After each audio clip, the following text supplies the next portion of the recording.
Donc voilà, après cette grosse coupure pour moi, d'ailleurs, vous voyez, j'ai plus de cheveux, et puis cette fois-ci je suis en présentiel, et pas de montage là. Donc oui, je voulais quand même reprendre le passage que je vous disais là, les passages avec Judas. En fait, ce que je voulais faire, c'était faire le parallèle avec Pierre et Judas. Voilà, ce qui est cool, c'est que je suis armé jusqu'aux dents, comme je viens de le dire. Là, j'ai 3 Bibles près de moi.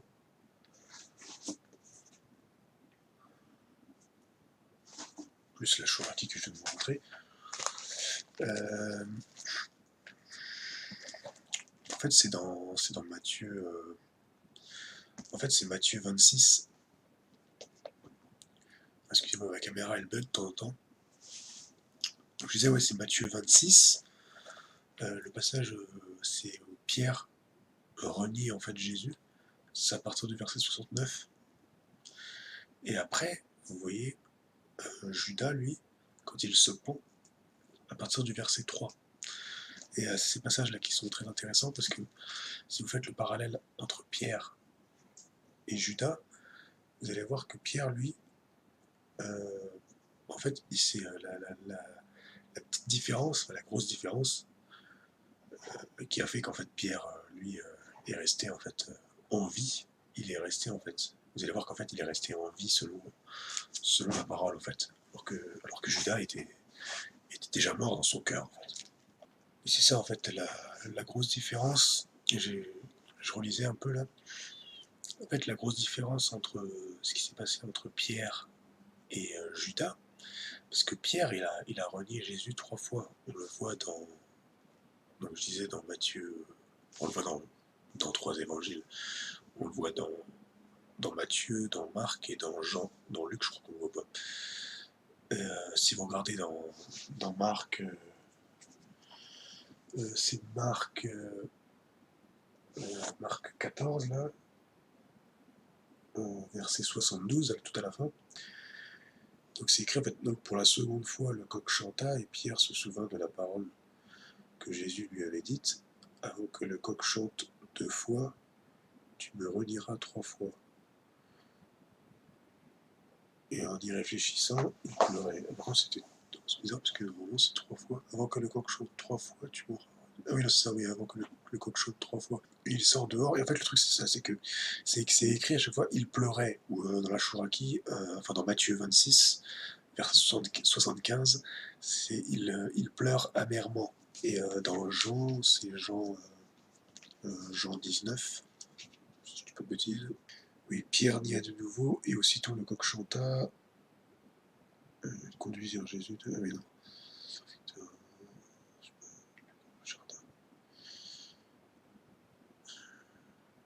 Non, voilà, donc c'est ça, il faut, non, en fait, dans Jean, c'est pas précisé, il faut regarder dans Marc et dans Matthieu, si vous regardez Judas, on voit en fait que Pierre, il pleure, en fait. Et plus tard, on le voit, en fait, que... Enfin, en fait, le truc, c'est qu'il s'est repenti. Alors que si vous regardez Judas, donc Matthieu 27, à partir du verset 3, là, c'est écrit, en fait, que alors Judas, celui qui l'a livré, il le voit, en fait, qu'il est condamné. Il voit, en fait, c'est comme si, dans son cœur, il savait déjà qu'il était condamné. Pris de remords, et là, en fait, là, c'est ça la différence, c'est qu'il est pris de remords.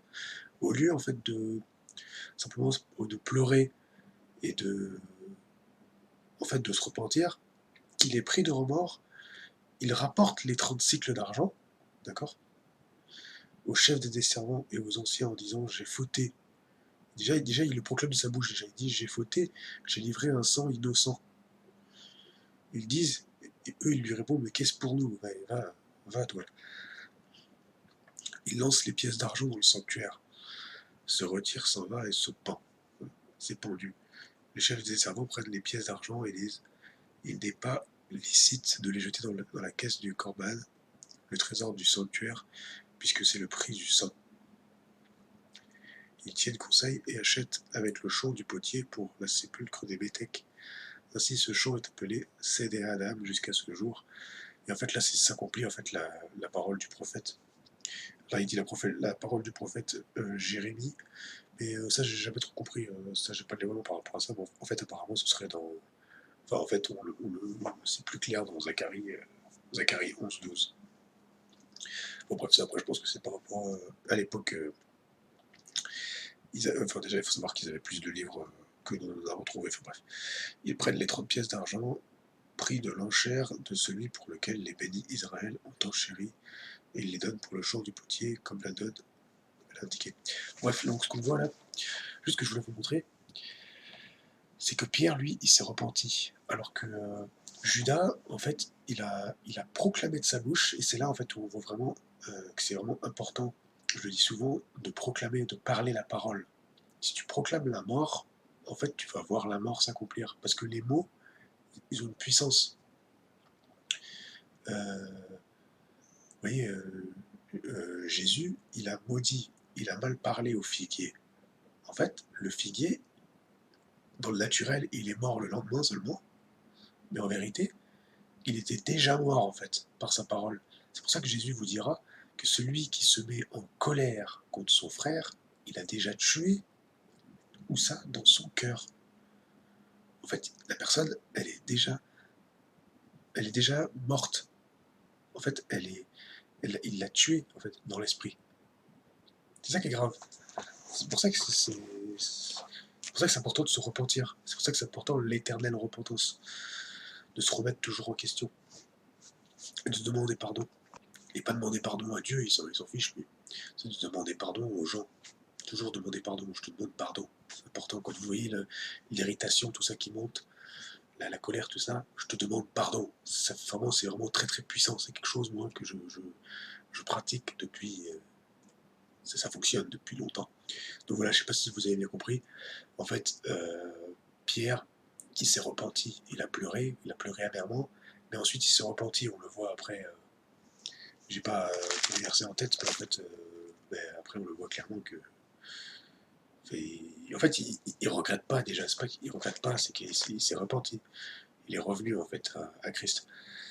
Alors que, alors que Judas, il a proclamé déjà de sa bouche, oh j'ai livré un sang innocent, nanana. En fait c'est moi qui l'ai tué quoi. Alors que non, c'est pas lui qui l'a tué. Déjà, Jésus, il a été son propre chef à la croix, c'était sa mission. Bref, voilà, c'était pour vous montrer que, premièrement, la mort, en fait, selon la parole, c'est mais c'est la mort, en fait, à la parole, en fait. C'est la mort à la conscience de la vie en toi, qui est Christ, en fait.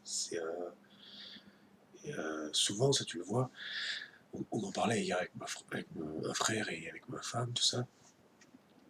C'est ce qu'on voit beaucoup, moi, c'est ce que j'ai beaucoup vu en fait dans les assemblées, malheureusement, dans certaines assemblées, on l'a vu encore, on le voit encore sur les réseaux sociaux aujourd'hui, c'est très très grave en fait, des frères et sœurs en fait qui à la base avaient été puissamment bénis, tout ça, voilà, des mariages entre guillemets de rêve et tout, enfin soi-disant, en fait parce que Christ n'avait pas été mis au centre, en fait ils sont morts à la parole, et parce que l'écriture aussi, c'est très très important, c'est ça qu'on parlait, c'est l'écriture, en fait il y a beaucoup trop de chrétiens qui au début, voilà, dans leur jeunesse, ils sont pas mariés, tout ça, tout va bien, ils lisent la Bible et tout, voilà, ils, ils aspirent à faire des grandes choses, des fois même des grands miracles, hein, des fois même il y a position des mains, tout ça, ça commence comme ça, et en fait après, ça se marie, et voilà, faut que ça se trouve à tout prix un mari, à tout prix une femme, et en fait il y a pas l'autorité de l'homme sur la femme, parce que Christ n'est pas formé dans l'homme, tout ça, et du coup, ça donne quoi? Ça donne catastrophe. Moi, j'ai vu trois couples, trois, quatre couples comme ça, des catastrophes de malades, parce que voilà, ils étaient dans des assemblées où Christ n'était pas enseigné. C'était c'était l'amour, un amour charnel qui était enseigné, c'était des trucs forcés, je sais pas, c'était pas Christ en fait qui était enseigné, c'était de la science d'en bas, c'était de la philosophie, c'était de l'amour paillette, truc, c'était féminin en fait, c'était trop féminin. Et du coup, ça a donné divorce, ça donne un enfant qui se retrouve voilà, entre deux, parents, ça donne malheureusement des frères et sœurs qui repartent dans des trucs très graves. Enfin voilà quoi. Là, je proclame vraiment au nom de Jésus-Christ que ces assemblées se repentent, reviennent à leur premier amour, qu'elles reviennent à la vie. Et vous allez voir du coup, on va voir ça là dans 1 Corinthiens 15, que ce qui est très fort, c'est que quand vous marchez du coup dans la vie, vous allez voir que c'est là le titre de la vidéo aussi, ça amène à la résurrection. Dans le passage de 1 Corinthiens 15 là, vous pouvez relire du verset 1 déjà jusqu'au verset 19 là. Vous verrez que en fait Paul il nous parle ici de en gros que si Jésus n'est pas réveillé d'entre les morts, alors notre foi, notre kérigme, tout ça est vain en fait. Parce que il parle aussi du coup du fait que les morts ressuscitent. Et en fait, si les morts ne ressuscitent pas, alors Jésus-Christ, en fait, on base notre foi normalement sur sa résurrection. Et du coup, ça voudrait dire en fait qu'il n'est pas ressuscité. Bref, voilà. Mais bon, je vais vous prendre juste à partir du verset 12 là. Or, s'il est proclamé, je vous dis, or s'il est proclamé, donc c'est la version Chouraki, que le Messie est réveillé d'entre les morts, et enfin voilà, vous allez voir les trucs avec réveillé. Je vous mettrai en fait, je vais pas le faire maintenant, je le ferai pas maintenant parce que ce serait beaucoup trop long, mais j'ai fait en fait, pendant que je méditais tout ça, voilà, pendant la grosse coupure qu'il y a eu là, parce qu'il y a eu une coupure de plus d'un mois là, j'ai fait plein d'enregistrements. Et en fait, je me mettrai après par la suite. Je ferai une petite vidéo, c'est un audio quoi, où j'en parle plus en détail en fait. Voilà, ça sera complémentaire avec cette vidéo là, parce que sinon ce serait trop long. Mais voilà, je reprends un Corinthiens 15, tout ça. Voilà, j'avais reçu des choses. Pendant que je me promenais, tout ça. Donc je vous mettrai, enfin voilà, je vous conseille de regarder cet audio là qui suivra, parce que ce sera très complémentaire avec ce que je vais dire là. Donc, or, s'il est proclamé que le Messie est réveillé d'entre les morts, comme quelques-uns parmi vous diront-ils, qu'il n'y a pas en fait de relèvement pour les morts, que les morts en fait ne ressuscitent pas.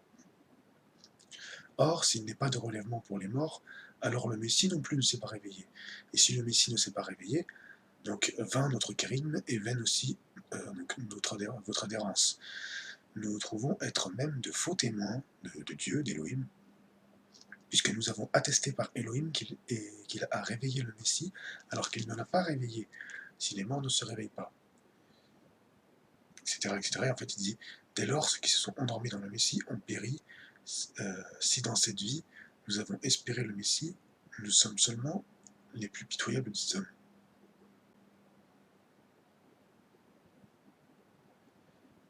Et en fait, il dit, voilà, c'est ça.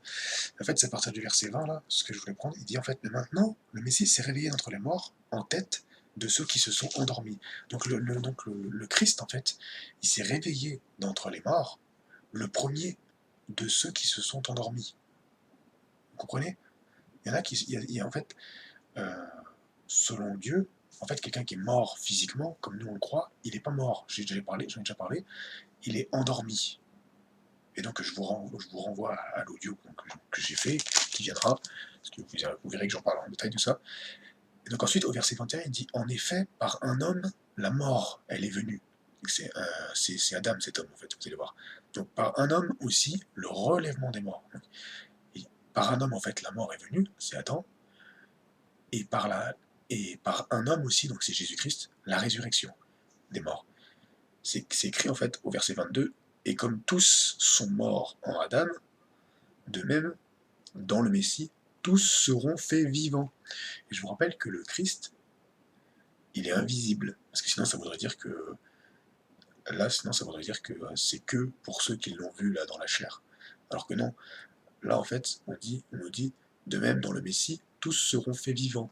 En fait ici, il est clair qu'il n'est pas question d'être fait vivant dans le sens ressuscité, premièrement, Je dis bien premièrement, attention, physiquement, c'est d'être ressuscité dans l'esprit, en fait. Et je vais prendre vite fait, c'est un passage dans... C'est Colossiens 3. Ouais, donc c'est Colossiens 3, on va prendre à partir du verset 1, c'est jusqu'au verset 4. Si donc vous êtes réveillés avec le Messie, donc nous sommes réveillés avec le Messie, cherchez ce qui est en haut, où le Messie est assis à la droite d'Elohim. Pensez en haut, que votre pensée soit dans les choses du ciel, non à ce qui est sur la terre. Oui, vous êtes morts. Maintenant, vous voyez, là, bizarrement, il se contredit. Oui, vous êtes morts, et votre vie est cachée dans le Messie en Elohim.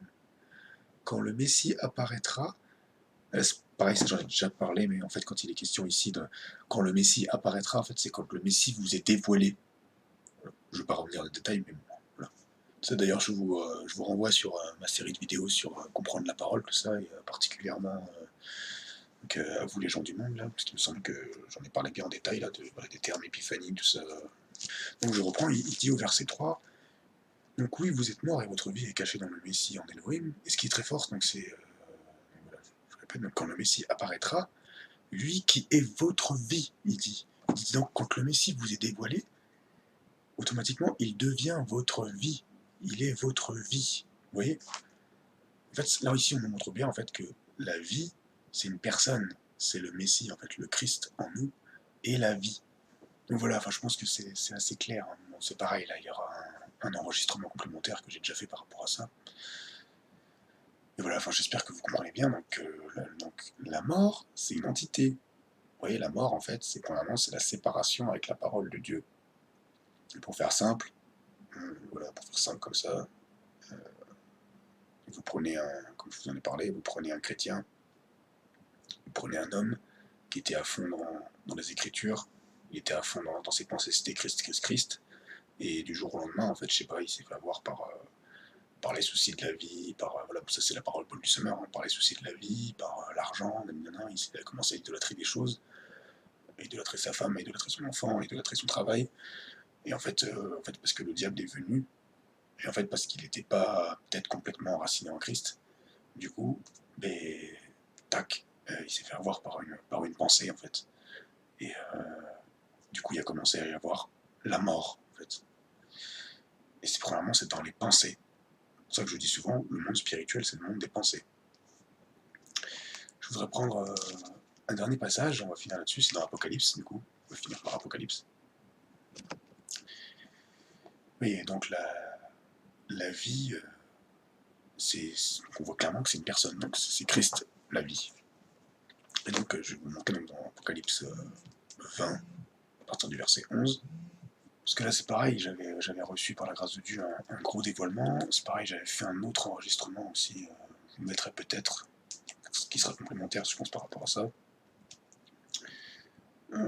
Donc ici on voit à partir du verset 11 au verset 15, Apocalypse 20. Je vais vous le lire dans la Chouraki, parce que... je vais peut-être vous le lire dans la Louis II d'abord, pour vous montrer aussi l'ambiguïté qu'il peut y avoir des fois, pour vous montrer à quel point c'est important aussi de méditer les Écritures, mais médite les Écritures dans différentes versions. Ou si tu peux avoir la version la plus proche des versions originales, médite là-dedans. Donc il dit, puis je vis, là on a la Louis II, je vis un trône blanc, et celui qui est assis dessus, la terre et le ciel s'enfuirent devant sa face. Il ne fut plus trouvé de place pour eux. Et je vis les morts, les grands et les petits qui se tenaient devant le trône.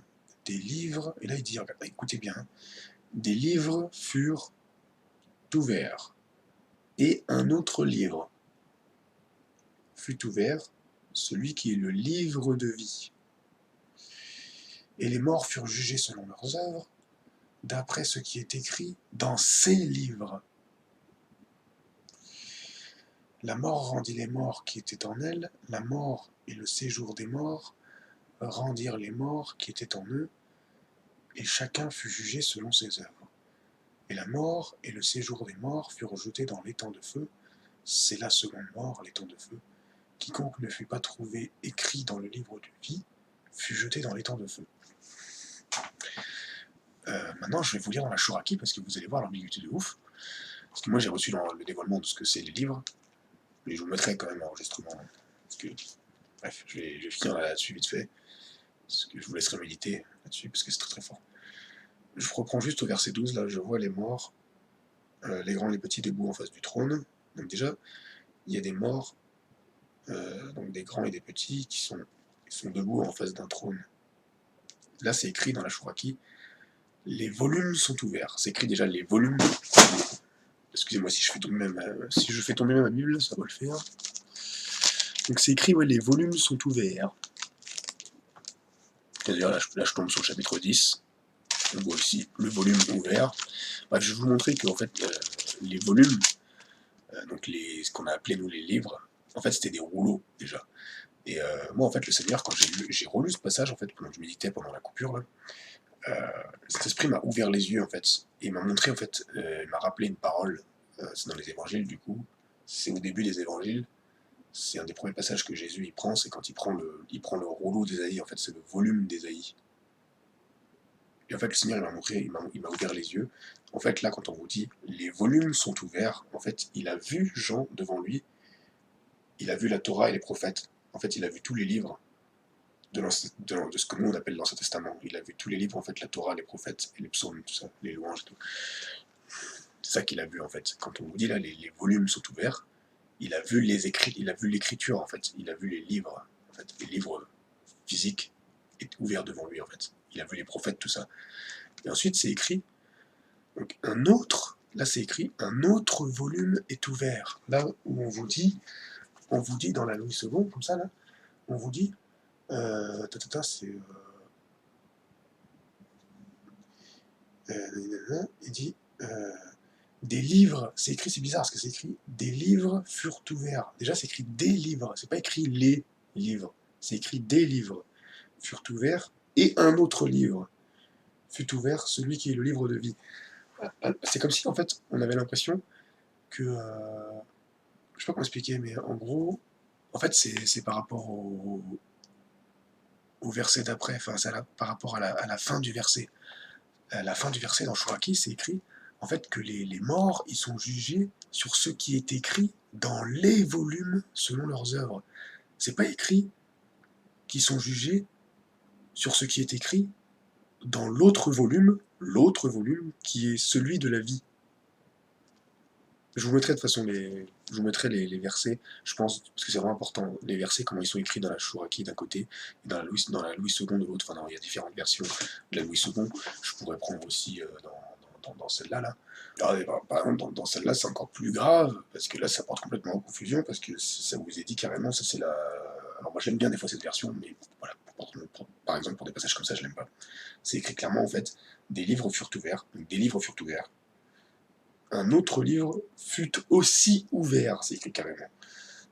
Le livre de vie. Par contre, là, il dit bien le livre de vie, et pas le livre de la vie. Bref.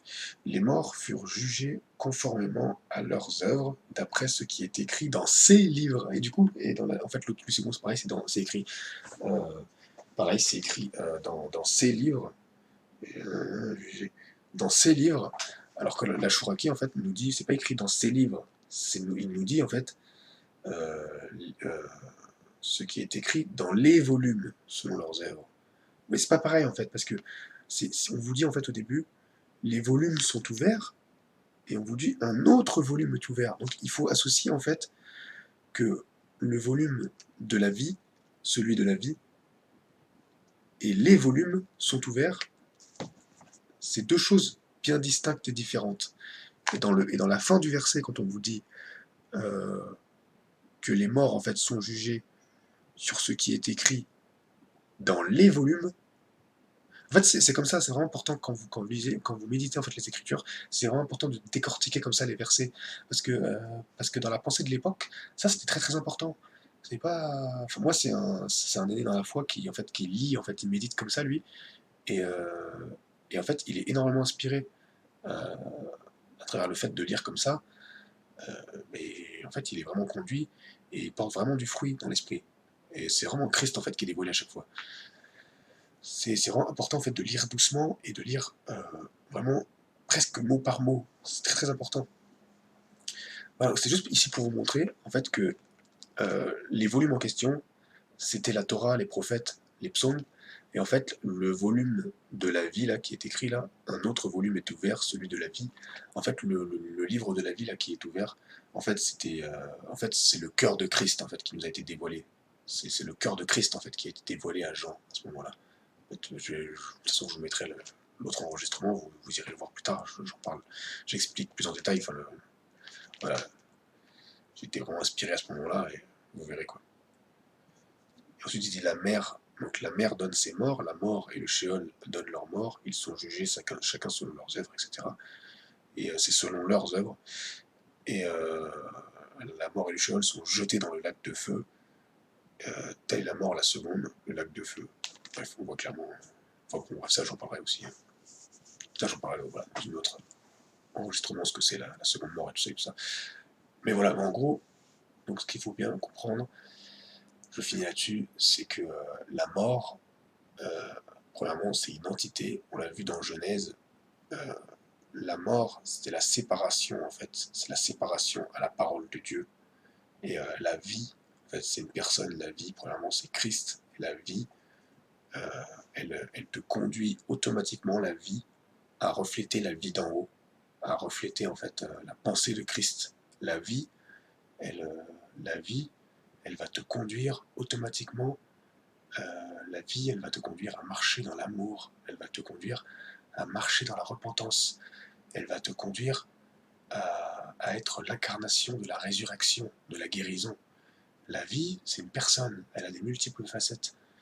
La vie, c'est pas seulement ta vie biologique. La vie, elle émane de toi. Et je te renvoie aussi sur une vidéo que je te mettrai en fiche, que j'avais fait il y a 2 ans. Juste avant d'ailleurs l'histoire du Covid, cet esprit m'avait déjà montré à l'avance qu'il allait y avoir un truc. Bref, euh, je te remets ça parce que j'en parle là. Et donc voilà, euh, la vie, elle est introitement liée à la résurrection parce qu'en fait, c'est pour ça que c'est important. Pose les mains sur les gens et proclame la vie sur eux. Même des fois, les gens, tu les croises dans la rue. Je proclame la vie sur toi, mon ami. Parce qu'en fait, ce que tu sais pas, c'est que c'est la vie, elle émane de toi. En fait, la vie, c'est une entité et elle vient en fait, elle vient faire sa demeure dans le cœur des gens. Et là où il y a la vie, il n'y a pas la mort. Il n'y a pas de place. Elle ne connaît pas. La vie ne connaît pas la mort. D'ailleurs, il est écrit que le dernier ennemi qui sera vaincu, c'est la mort. Et oui, parce que la, la vie finira, elle qui a vaincu en fait déjà pleinement le spirituel, ça finira par être pleinement formé dans le naturel. Voilà. Sur ce, merci de m'avoir écouté. Gardez la paix, gardez la joie et soyez dans la vie. Amen.